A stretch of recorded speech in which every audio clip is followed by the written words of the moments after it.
What is going on, everyone? Welcome back to a brand new video, and in today's video we are doing my review of The Last of Us episode 3 of season 2. Without further ado, let's get right into it.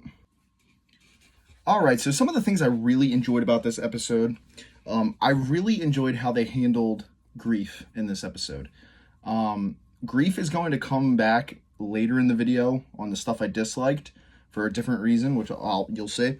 But I really liked how we got to see Ellie, grieving. I mean, that scene where she wakes up in the hospital and she's just screaming and yelling her brains out, and she sees Joel, dying again. It's like she's been replaying that in her mind as I guess she was in a coma, or maybe she was just asleep, but they never really tell us what happened to her. We know she got kicked.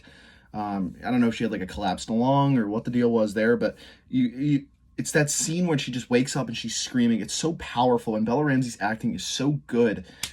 It's just heartbreaking, and it's really, really upsetting, and I love it. I also really love the whole scene where, it's just like in the game. Ellie's walking through Joel's house. She walks over to the bed, pulls the gun out, puts it, behind her, and she sees his clothes in the little box. And she walks over to his jacket, and again, Bella Ramsey's acting is so damn good. She just completely starts breaking down, crying into the jacket, and it's such a sad scene, and it's so gut-wrenching, and it really sets home the fact that Joel's gone, and he's not coming back. Another part I really liked about this episode, I liked that we got a little bit of footage of the scars, or the Seraphites. Very, very good stuff there. It was just a little taste. It wasn't a backstory. It didn't tell us who they were. It was just a little taste, and we're going to be meeting them again. And they were used in a way to make the wolves much more intimidating and scary. So for viewers who have never played the game before, or even people who have played the game before, this could be a completely different type of WLF than it is in the game. In the game, they're a militia group who are very trigger happy, very angry group of a militia group, but aren't necessarily terrible people. But they are definitely trigger happy, like I said, and then they will not hesitate to kill kids, women, anybody who's pretty much not a part of their group, essentially. So, they're not exactly, not all of them are exactly good people. Isaac is not exactly a good person. So, I love that we got a little taste of, what the wolves are capable of, and I love that we got a little taste of the scars. Obviously the scars end up getting killed by the end of the episode, but again, I think that just sets up this fear of like, okay, the WLF are serious, and it sets it in greatly for Dina and Ellie later on. I love the conversation that Tommy and Ellie have when they're, I guess in the farm area. Tommy was farming, feeding the cows and shit, and it's pretty much that same conversation that it's kind of like a mixed conversation of the conversation they have with Maria in the game, and then the conversation she has with Tommy in the game, where they're sitting down on the couch, and she tells him, she's like, let's fucking go after these guys. She's like, she says the famous line of, if it was you or me, Joel would be halfway to Seattle already. But Tommy replies in a very different way in the show, and I love the way he replies in the show compared to the game. In the game, he's just like, no, he wouldn't. In the show, he's like, yeah, if I was in trouble, Joel would come after me. Joel would be halfway to Seattle. But not after everything that's happened here, not all this loss. He would just run away, and he would hide and blame himself for it. And he tells Ellie, he says, do not act like, do not tell me how my brother was. Like, I know my brother. Don't act like you knew him better than I did. Nobody knows him better than I did. It's pretty much what he told her. And I love that interaction there, I love that, he's telling Ellie, he's like, do not step out of place. I know what my brother would have done, right? And obviously they ended off with a hug and everything, and that scene's great. One of the most controversial scenes of this episode is I don't even know what to call it. I guess the courtroom type scene where they're all in the saloon, and it's the court. It's Tommy, Jesse, Maria, and then the other randoms, and they get to speak out about going after, sending, I think it was 11 or 16, something like that, people to Seattle to execute Abby and her friends. And it's this really it really covers this, like, I'm trying to like find the right word here. This I guess it just shows two different sides of the morality of it. That's the word I'm looking for, the morality, you know. Certain people just kind of go the Batman type route where they're like, oh, if we go and kill them, we're no better than they are, you know. That's what sets us apart, the one guy says. That's what makes us different from them, is that we don't take revenge, you know. We forgive, and that's what sets us apart. And then, surprisingly, which I love, Seth, you know, the bigot from the first episode who calls Ellie and Dina dykes, he steps up. Very unlike the game, because obviously after he apologizes, we never see him again. But in this, he steps up, and I don't want to say he defends Ellie, but he defends what Ellie's feeling, unknowing that that's what she feels. But he defends it. He stands up and he says, we're all acting like a bunch of pussies here. They came into our house, killed one of ours, and left. And if they come back, which they will, they're gonna fucking laugh at us, and they're gonna just keep doing it because we didn't show them that we're not to be fucked with, you know. He's like, that's how we, you know, protect our own, you know. We can't just let them waltz in here and do whatever they want, which was great. I loved that we got sort of a Seth redemption arc. So cool.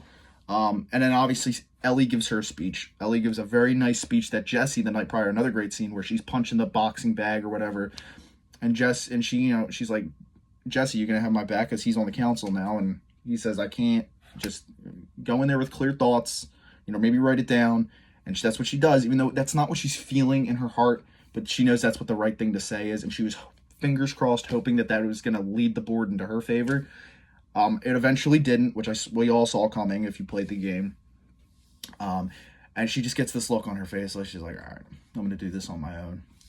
And, you know, she does. And she, you know, she's packing all of her shit up, and then she has a great scene with Dina. Dina walks into the room, and, you know, they're discussing what they're going to do, how they're going to get there, the stuff they're going to bring with them. Another great scene. And she mentions that somebody's going to help them get out of here, sneak out. And then it ends up being Seth, which leads to another phenomenal scene of, you know, Seth. He's like, he has a rifle in his hand. Ellie has this one. He's like, this one's better, trade. And she's like, she's kind of looking at her. She doesn't want to do it. He's like, it's better, trade. It's just like, for a split second, them two going back and forth like that, it was a very Joel and Ellie interaction. It felt like Joel and Ellie, you know, even though obviously he's not Joel, but you could feel there was a very father and daughter kind of little tiff there, and it I don't know, it just made Seth in that moment feel 100 times more likable. I fuck with so heavy what they did with Seth in this episode, so much so that I honestly I hope we see him again. I really do. You know, I love what they did with Seth in this. I think it's really cool.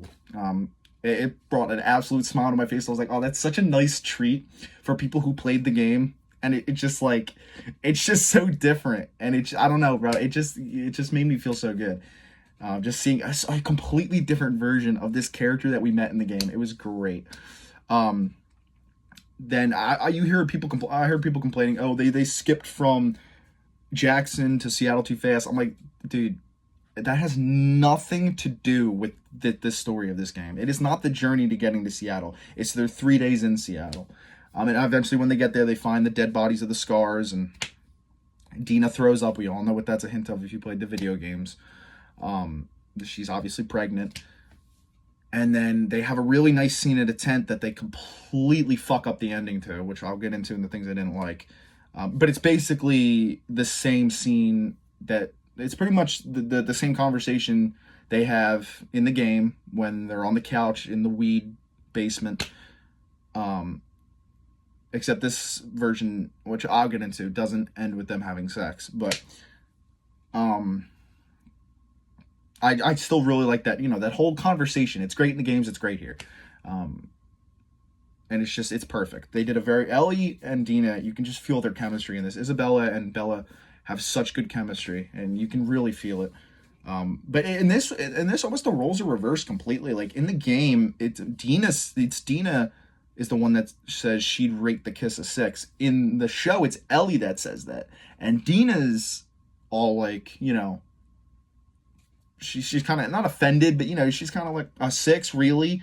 Like, I don't believe that. And that's how Ellie was in the game. So it's almost like the roles are reversed. You know, in this, Dina is the kind of the go-getter.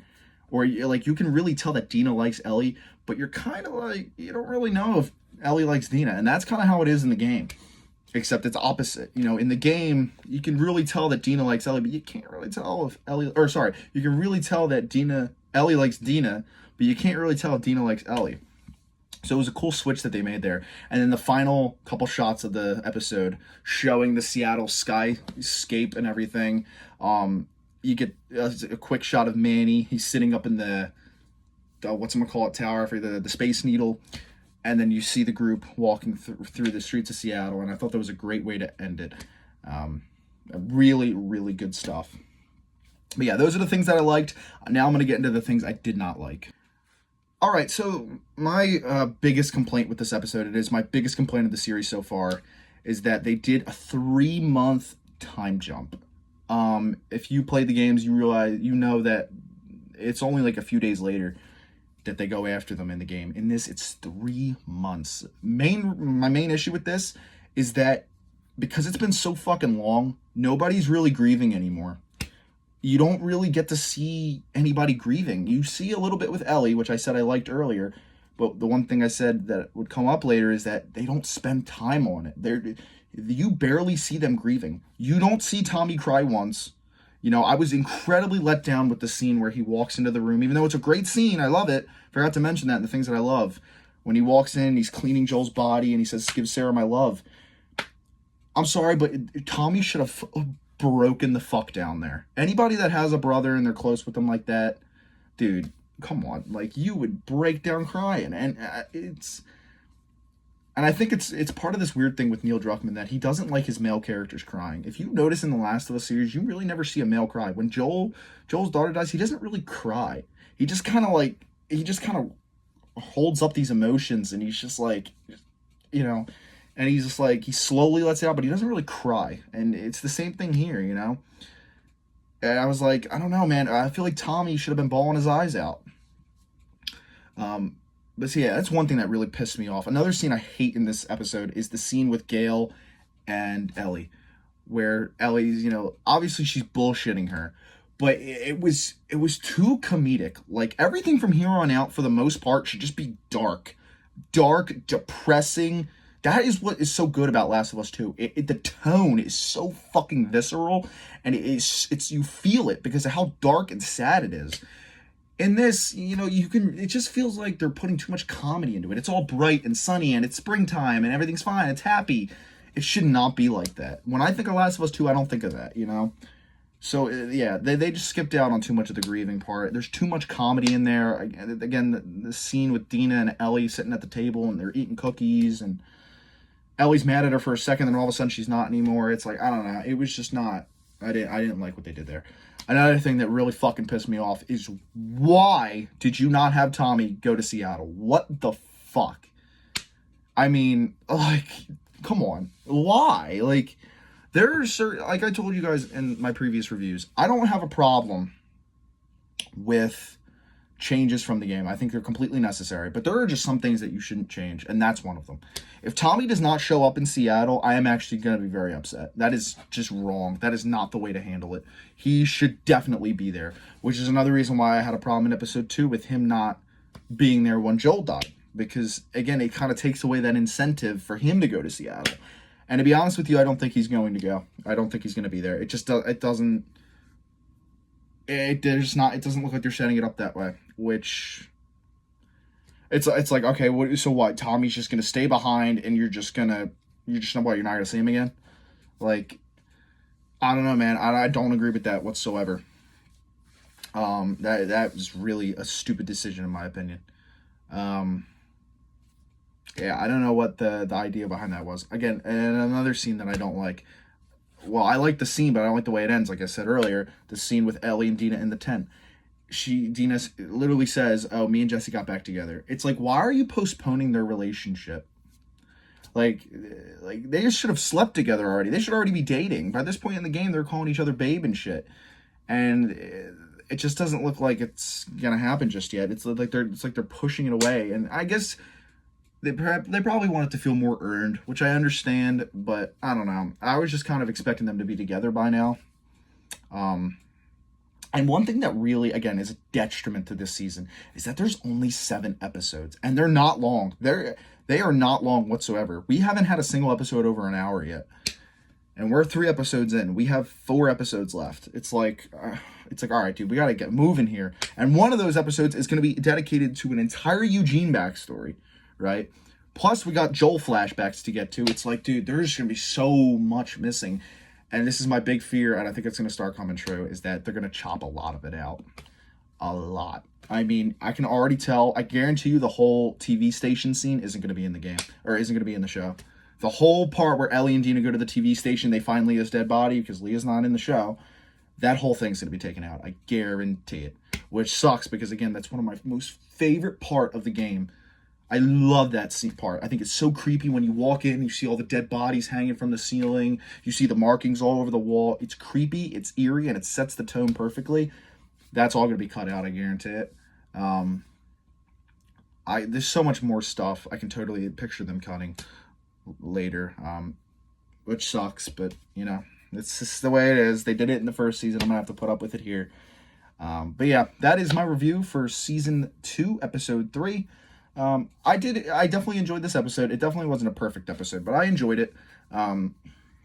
So far, I would say this season is a little weaker than Season 1, but I'd still give the season an 8 out of 10 so far, you know, but I mean, it could completely change by the end. So stay tuned. Make sure to like, comment, subscribe, turn on those post notifications for more reviews, and I'll see you guys next time. Bye guys.